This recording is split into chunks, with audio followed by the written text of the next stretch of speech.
जितने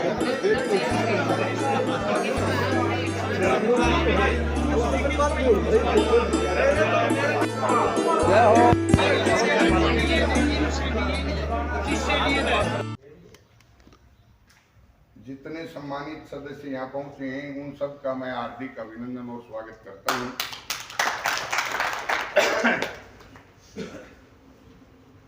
काफी लंबा चल गया ये मिलन। सर्वप्रथम तो मेरा भी फर्ज बनता है कि मैं आप सबको रंगों के इस त्योहार पर अपनी ओर से मंगल कामनाएं दूं और मैं मस्तक झुका करके आप सबको आज की मंगल कामनाएं दूं।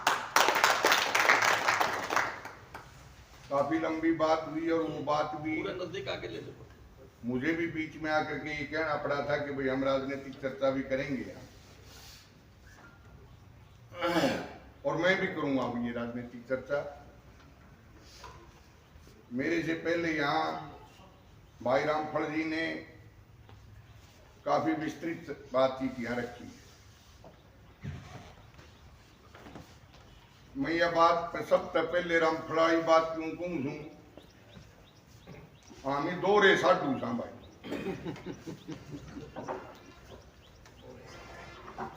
दो रे साडू कैसे? वो भाई रामफल ने बताया था कि 40 साल पहले हम इकट्ठे नारे लगाते थे, पुलिस की लाठियां भी इकट्ठी खाई, सड़कों पर नारे भी लगाए, धरने प्रदर्शन भी किए। उस समय भाई रामफल जी हरियाणा राज्य बिजली बोर्ड वर्कर यूनियन के नेता थे और मैं अपने मूल संगठन अध्यापक संघ में काम करता था। और भाई दूसरे साडू न्यू हो गए, आगे कट्टर बीजेपी का तो रामफल शर्मा के अपना अपना कट्टर बीजेपी का ऋषिकांत है। मैं ये स्पष्ट कह रहा हूं, मुझे ये बात कहने में कतई कोई संकोच नहीं है।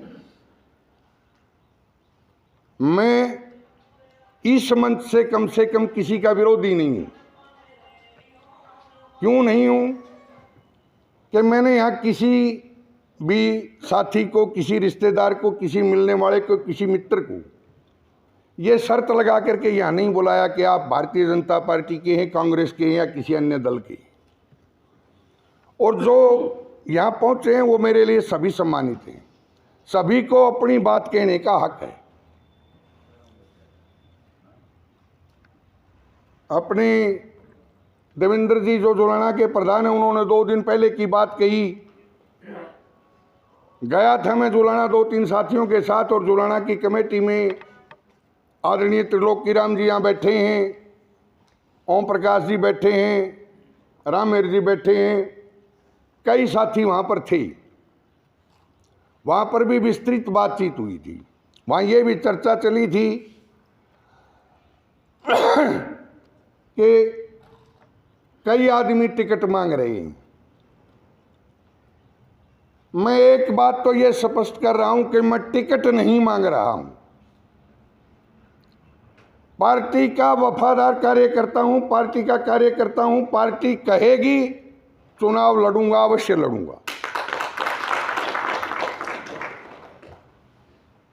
मैंने समाज के लिए काम किया है, पार्टी के लिए काम कर रहा हूं।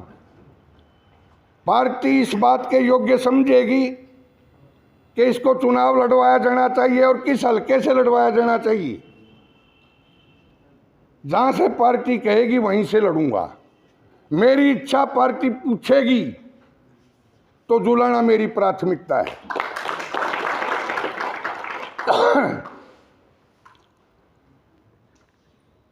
दूसरे जो साथी हैं वो टिकट मांग रहे होंगे, मुझे किसी साथी से कोई विरोध नहीं है। मैं अपना ना किसी को प्रतिद्वंदी मानता हूं, ना किसी को अपना विरोधी मानता हूं। यह स्पष्ट है ये बात भी। पार्टी ने अगर मेरे से ज्यादा काबिल किसी दूसरे साथी को जुलाना हल्के में समझा, जिसको भी पार्टी कमल का निशान दे करके भेजेगी उसके लिए पूरी मेहनत और लगन से काम करूंगा, उसके लिए जिताने के लिए प्रयास करूंगा। ये बात भी साफ है कि मैं पार्टी का सिपाही हूं, पार्टी की लाइन को फॉलो करूंगा, पार्टी की लाइन से बाहर जाकर के ना किसी की मदद करूंगा, ना किसी का विरोध करूंगा।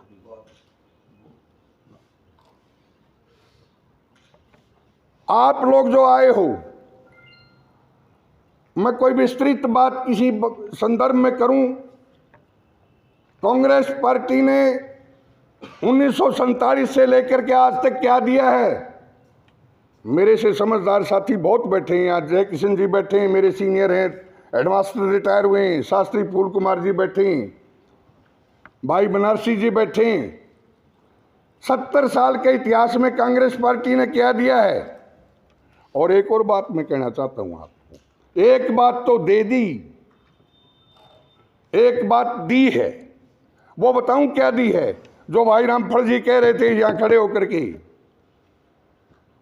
जहां भी जाते हैं जाटों का सम्मेलन होता है, जाट नेता अपने वक्तव्य के अंदर एक बात कहते हैं, शेष 35 जातियां हमारी दुश्मन हैं। ब्राह्मणों का सम्मेलन होता है, वहां पर भी मंच से कहा जाता है कि शेष 35 जातियां हमारी दुश्मन हैं। अग्रवालों का सम्मेलन हो, कश्यप समाज का सम्मेलन हो, राजपूत समाज का सम्मेलन हो, हर जगह पर शेष 35 जातियों को दुश्मन कह करके इंगित किया जाता है। ये बात हमें त्यागनी पड़ेगी। राजनीति में संख्या बल की जो बात है, अगर टोटल वोटर्स की संख्या के आधार पर कैलकुलेट करके टिकट मांगेंगे तो यह भी संभव है हम हरियाणा के अंदर 1-2 सीट को छोड़ करके किसी सीट पर अपने बूते पर जीतने में सक्षम नहीं है। और फिर जैसे 35 जात हमारी दुश्मन रही तो फिर चुनाव जीतने की कल्पना कहाँ है। मैं आप सबसे एक प्रार्थना करना चाहता हूं इस होली के त्योहार पर कि यूं जो समाज है, जिसका नाम समाज है, वो समाज एक जाति से नहीं बना था। प्रभुत्व किसी का भी रहा हो, लेकिन हर जाति की, हर जाति के लोगों की जो जो योग्यताएं थी, जो जो काबिलियत थी, उस काबिलियत का समाज में सम्मान रहा है अतीत में। और वो सम्मान आपको उनको देना पड़ेगा। पीछे आप, मैं एक छोटी सी बात कहना चाहता हूं, आप कहीं भी जाइए, मोहम्मदन अगर कोई आदमी है, मुस्लिम है, आप उससे पूछो, उसकी टोपी देख ली या दाढ़ी देख ली, आप उससे पूछोगे भाई कौन हो आप, वो आपको ये कहेगा मोहम्मदन हूं। और उरे को पूछने लग जाए भाई तुम कौन से, मैं ब्राह्मण हूं। ये जो तरीका है ये बदलना पड़ेगा हमें। और सबसे बढ़िया तरीका यह कि ये कहना शुरू कर दो कि मैं हिंदू हूं। सबसे बढ़िया तरीका है ये। आपकी तमाम जातियां उसमें सम्मिलित हैं, जो हिंदू कम्युनिटी है उसमें सब कुछ आता है। भाई रही बात टिकट की, चुनाव लड़ने की, मैं पहले कह चुका हूं कि पार्टी ने काबिल समझा तो चुनाव लड़ने का आदेश हुआ तो लड़ूंगा।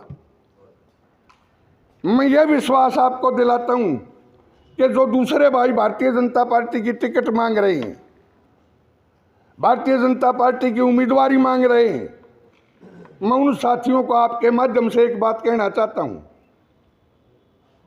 कि वो मेरे को अपना प्रतिद्वंदी ना माने, अपना सहयोगी माने। मैं उनका विरोधी नहीं हूं। अगर उन भाइयों में से पार्टी ने किसी को काबिल समझा तो मैं अपनी बात पहले कह चुका हूं। एक बात आपसे कहना चाहता हूं, पूरा तो मैं भी कहूँ, आप भी कह रहे हो, दूसरे स्टेजों पर भी जाकर के हम कहते हैं। वास्तविकता पता है क्या है? ये पार्टियां अंदर खाते वो करवाती हैं सर्वे। जब सर्वे के लिए लोग आते हैं, जो सर्वे करने वाली एजेंसीज हैं या इनकी अपनी पर्सनल सरकार की चीफ मिनिस्टर की जो सीआईडी है, वो जब सर्वे करने के लिए आती हैं तो हमारे बिगड़ते हैं। मैं आपको पिछले चुनाव की बात बता रहा हूं, जुलाना कॉन्स्टिट्यूंसी। ये मेरा भांजा बैठा है, ये राजा सरपंच भी मेरा नज़दीकी है। मेरे भांजे ने कोई 1.25 मणि का प्रोग्राम था और मैं बड़ा कलां गया हुआ था। संयोग बस हम खाना खा के, और इस राज्य का जो भाई पिताजी है वो मेरा भाई है बड़ा, हम उसके पास चले गए, शास्त्री जी भी मेरे साथ थे। वहाँ एक साथी थैला टांगे हुए आ गया और वो उस बैठक में बैठ गया हमारे पास आकर के। सामान्य सामाजिक बात है ये, आ जाओ भाई बैठ जाओ। पूछा आप कौन हो? बोला मैं तो सर्वे करने आया हूँ। और जब सर्वे की बात उस करने लगा तो उसने सीधे सीधे परमिंदर ढुल की वकालत करनी शुरू कर दी। सर्वे ना करके परमिंदर ढुल की वकालत शुरू कर दी। मैंने उसको कहा कि आप परमिंदर ढुल का चुनाव प्रचार कर रहे हो या सर्वे कर रहे हो, पार्टी का सर्वे कर रहे हो? बोला नहीं, परमिंदर ढुल सबसे मजबूत है यार। मैंने कहा भाई साहब कोई बात नहीं। मैंने इसको भांजों को बुलाया, भाई तू पहले इनको खाना खिला दे। ये खाना खिलाने के लिए जो ही बाहर निकले, साथ में मैं निकल गया बाहर। मैं उसने बोला भाई साहब मैं आपको ये तो जानता नहीं, आप किस एजेंसी से हो, क्या सर्वे कर रहे हो? एक बात बता दूं? बोला बताओ। जब परमिंदर ढुल को टिकट दे दिया बीजेपी ने तो 200% आ रहेगा।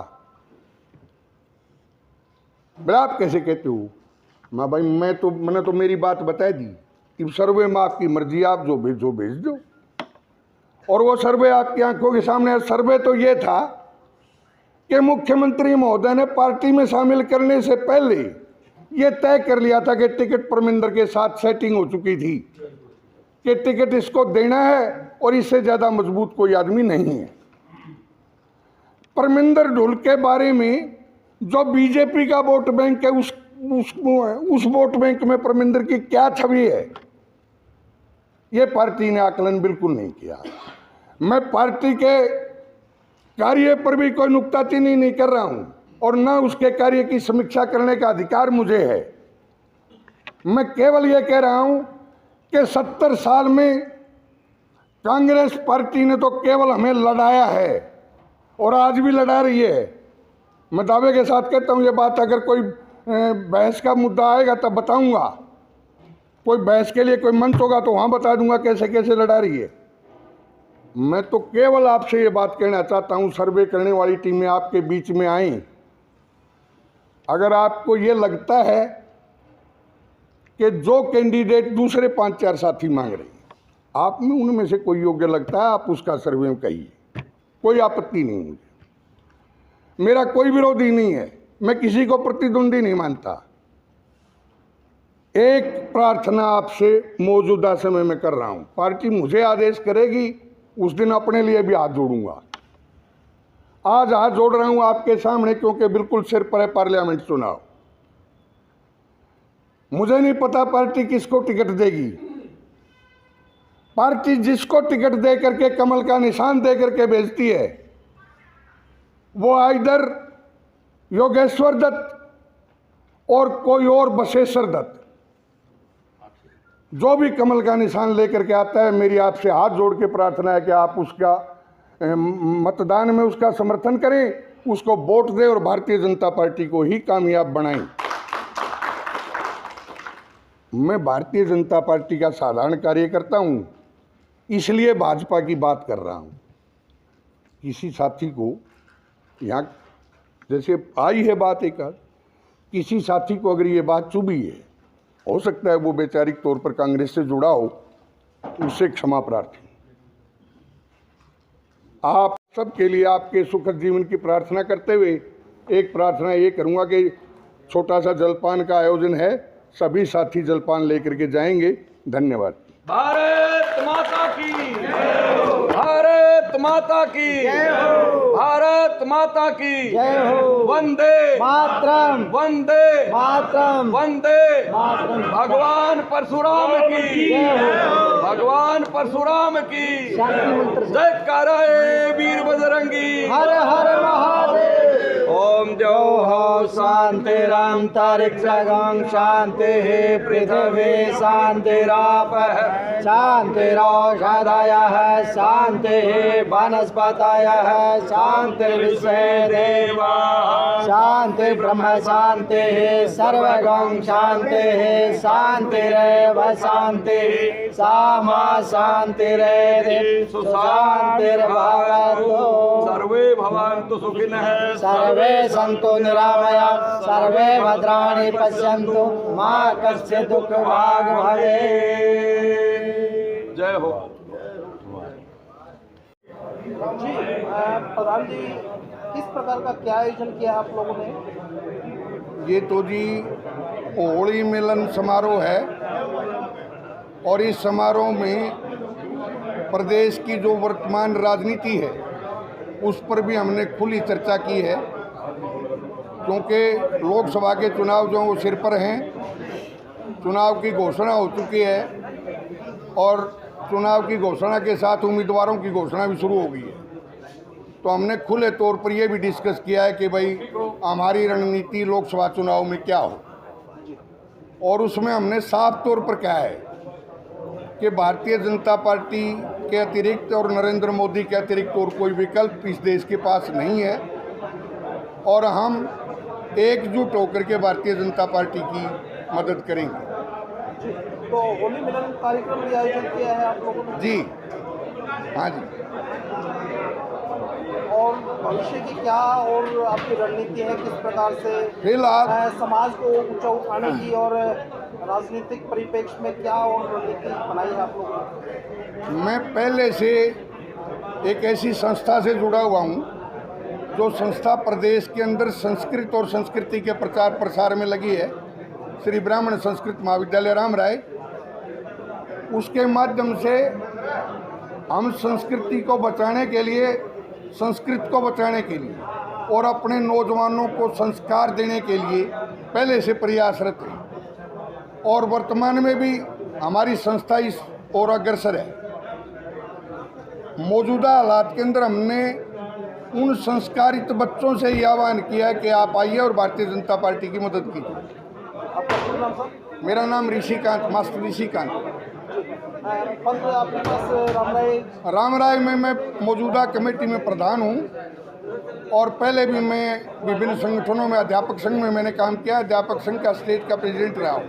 संस्कृत महाविद्यालय में भी कोई पद आपके पास? संस्कृत महाविद्यालय में प्रबंध समिति का प्रधान हूँ। जी, आप क्या कहना चाहेंगे, जिस प्रकार से एक होली मिलन समारोह आयोजित किया है, समाज के लोगों को इकट्ठा किया गया है और इस रंगों के त्यौहार को आपने बड़ी धूमधाम से मनाया है?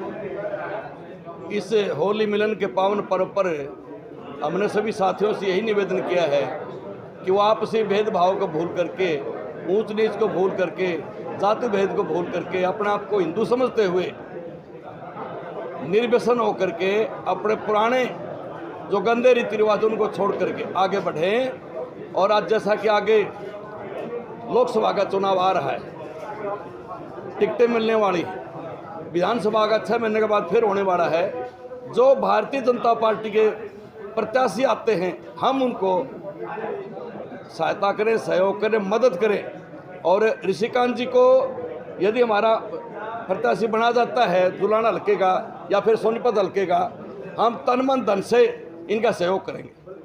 आप सोनीपत लोकसभा की बात कर रहे हैं या जुलाना विधानसभा की बात कर रहे हैं? सोनीपत लोकसभा की भी बात कर रहा हूं और जुलाना विधानसभा की बात कर रहा हूं। इसका मतलब उम्मीद करें कि सोनीपत लोकसभा से भी प्रत्याशी हो सकते हैं? बिल्कुल बखूबी हो सकते हैं, क्योंकि प्राचीन पुराने समाज सेवी है और पुराने पार्टी का कार्यकर्ता है। आपका शुभ नाम सर? मैं फूल कुमार शास्त्री, वर्तमान में संरक्षक श्री ब्राह्मण संस्कृत महाविद्यालय रामराय और पूर्व में प्रधान और विश्व हिंदू परिषद का पूर्व जिला प्रधान जी। जी रामफल जी, शर्मा जी, आप होली मिलन समारोह में मौजूद रहे हैं। जिस प्रकार का जोश उल्लास आप लोगों ने त्यौहार को खुशियों से मनाया भी है और राजनीतिक चर्चा भी की है, आपका क्या संदेश है समाज के लोगों को? मेरा समाज के लोगों को यही संदेश है कि इन दी प्रो गवर्नमेंट और इस देश की उन्नति के लिए, इस देश को विश्व गुरु बनाने के लिए और इस देश को 2047 तक विकसित भारत बनाने के लिए भारतीय जनता पार्टी आदरणीय नरेंद्र मोदी ही एक ऐसा विकल्प है जो इस देश को श्रेष्ठ भारत बना सकता है। आपका शुभ नाम? मेरा नाम रामपट शर्मा है। मेरे बहुत ही आदरणीय ऋषिकांत जियों ने जो आज ये सम्मेलन किया है होली मिलन का, मैं इसका समर्थन करते हुए और इसकी विचारधारा को और इनके जीवन के परिचय को देखते हुए मैं यही कहूँगा कि ये बहुत योग्य और श्रेष्ठ नेता हैं और इनका जो आह्वान होगा उसको हम फूल चढ़ाएंगे। जी प्रधान जी, क्या कहेंगे? होली मिलन समारोह आयोजित किया गया, समाज के लोगों ने क्या संदेश देंगे होली के त्यौहार पर? अभी तो अपने आपसी भाईचारे को और अच्छे तरीके से बढ़ाएं, मिलजुल कर रहे हैं, जातिवाद को ख़त्म करें, प्यार प्रेम से इस त्यौहार को मनाएं, यही संदेश है। तो रही जो राजनीति की बात है, मैं ब्राह्मण सभा हल्का जुलाना का अध्यक्ष हूँ, प्रधान होने के नाते मैं तो अपने समाज से यही कहता हूँ कि बीजेपी पार्टी ही हमारा स्टेट और सेंटर में एक ऐसा विकल्प है जो हमारे देश को उन्नति के रास्ते पर आगे ले जाएगी। और इसी पार्टी और इसके नेता श्री नरेंद्र मोदी जी में हमें अपने देश का भविष्य दिखता है। और ये आज का समारोह हमारे बहुत ही आदरणीय श्री ऋषिकांत जी ने करवाया है, तो इनका भी यही उद्देश्य था कि आपस में हर त्यौहार को भाईचारा और प्रेम से मनाएं। और बीजेपी पार्टी का संदेश इन लोगों को दिया है। हम मास्टर जी के साथ हैं और बीजेपी पार्टी का हर तरह से, जैसे वोट या प्रचार प्रसार में हम पार्टी के साथ हैं। और आज हम तो कोशिश यही करेंगे कि ऋषिकांत जी को टिकट दें और ये इनको विजयी बनाने का काम करेंगे। आपका शुभ नाम सर? मेरा शुभ नाम देवेंद्र शर्मा दौड़, ब्राह्मण हल्का प्रधान जुलाना।